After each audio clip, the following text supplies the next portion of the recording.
One of the most beautiful hymns that is sung tonight is the Exalted, the proclamation of Easter that takes place at the beginning of the liturgy for the Easter Vigil.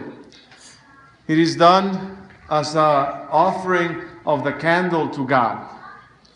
The Easter candle is presented to the Lord as a pillar of fire by which God intervenes in our life and enlightens our existence. And during the Exalted, there is this beautiful phrase that is worth reflecting a little bit. This is the night when Christ broke the prison bars of death and rose victorious from the underworld. Our birth will have been no gain had we not been redeemed. Our birth will have been no gain. Things are born and things die. The nature in which God created the world. But our life has been made eternal.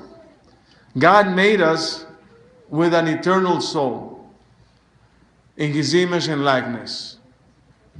So many people remember one of the sermons, the first sermons I gave here a couple years ago, in which I declared, I don't have any authority to declare, but the dogs don't go to heaven. And it caused an uproar.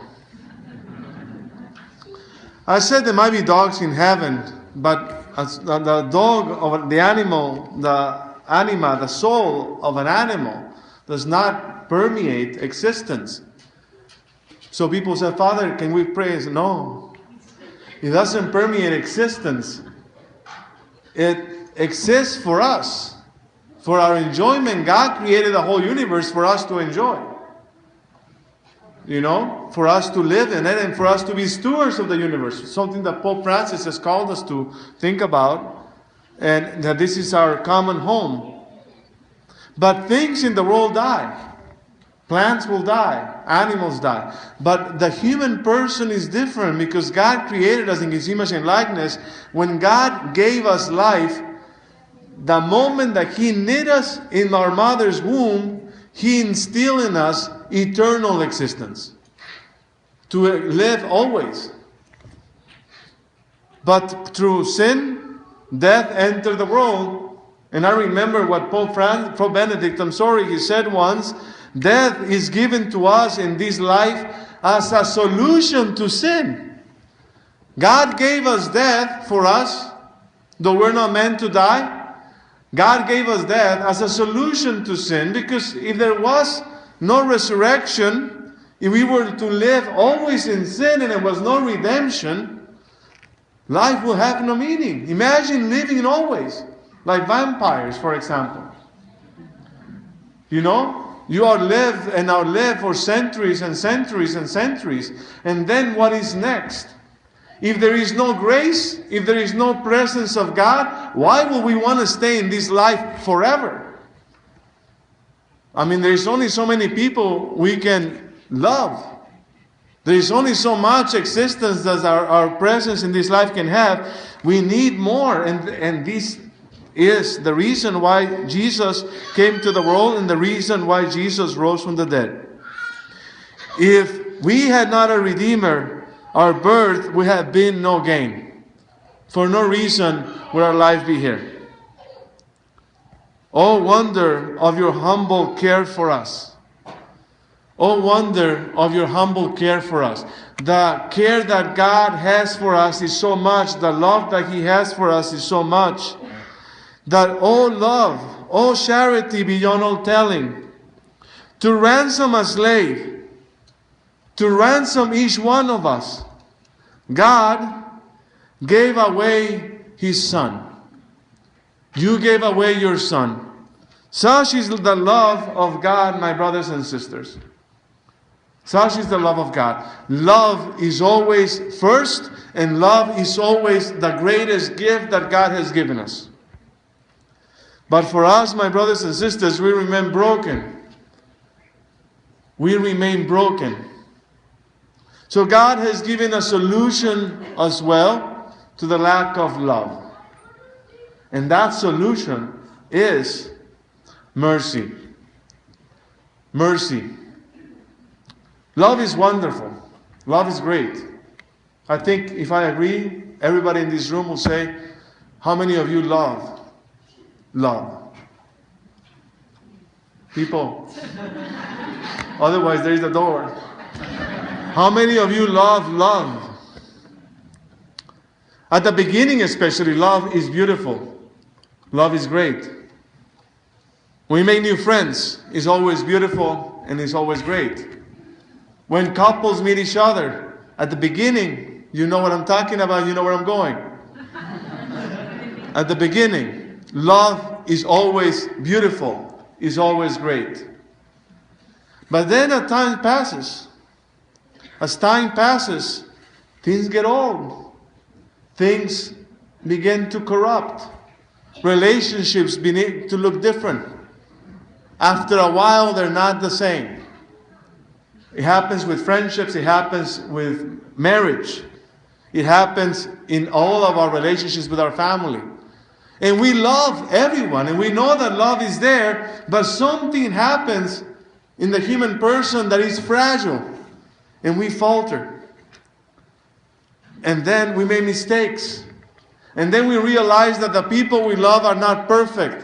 That they also lack something. They're idiosyncratic and a little bit crazy. And then we feel that love is not there anymore. What happened to love, we say? What happened to love? Love is still there. But there is another virtue that is missing. And that is mercy. Mercy is what keeps love going in the world. In heaven is going to be love eternally, always. But in this world is what keeps the wheel moving. Mercy, forgiveness. At the beginning in marriage or in relationships, at the beginning everything is dippity-doo, as they say. But as things get on, things begin to falter. We need forgiveness. I was reading an article recently, one of those articles that pass around the social media a lot. And this one speaks specifically of friendship and the virtue of friendship. And it speaks of friendships, lasting friendships and short friendships, or what we call acquaintances. So it speaks of these two realities in life. The short, the author, who's a priest, likens our acquaintances to beer. They're like beer. They're very popular. And they're everywhere. I mean, everywhere in the world that I've been, there is beer. And beer is good. I love beer, by the way. Just a hint. What makes Father happy is beer and coffee. So, beer.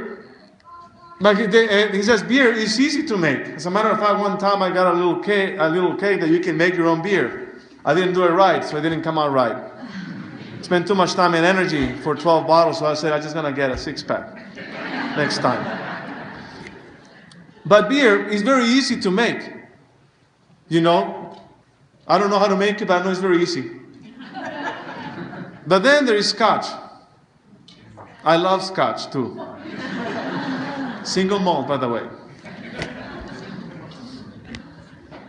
Scotch is more difficult. Scotch is more difficult because it's not just boiling stuff. You have to distill it. Is that the word? And take the impurities away. Beer, no. Beer is sometimes it's foggy because it has all the impurities in there. But Scotch, the more they have to distill, the cleaner it has to be. The process takes longer. The impurities need to be removed. Mercy is like a process of distillation in the world. It is necessary in the world to keep the world rolling. Otherwise, my brothers and sisters, the world will never have the quality of love that we need to have. So what this article was aiming at is basically, it is very easy to make acquaintances, but it's very hard to make friends. Why? Because you need to forgive. In order for lasting relationships, one needs to forgive another. Precisely because they're not perfect. And friendships can only be as long as we're willing to forgive. Those lifelong friendships that many of us enjoy have been there even all the way to high school or grade school for me. Precisely because forgiveness and mercy is a component of it. So in this year of mercy, we ask the Lord to give us that virtue, because what the world really needs right now is not love. There is plenty of love around. What the world needs is forgiveness. Couples, marriage couples, what makes a marriage last long is mercy.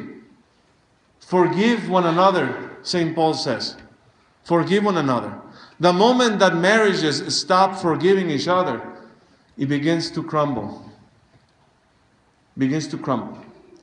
So it needs a process of continuous forgiveness. So as we continue this Vigil night, we ask the Lord for His grace to inspire in us, especially in those who are about to receive the sacrament of baptism, whom now, to the intercession of the Virgin Mary, we put on her mantle, that she may intercede for us and continue to bring you to know the glory of the Lord. So I'm going to call those who are to be baptized forward.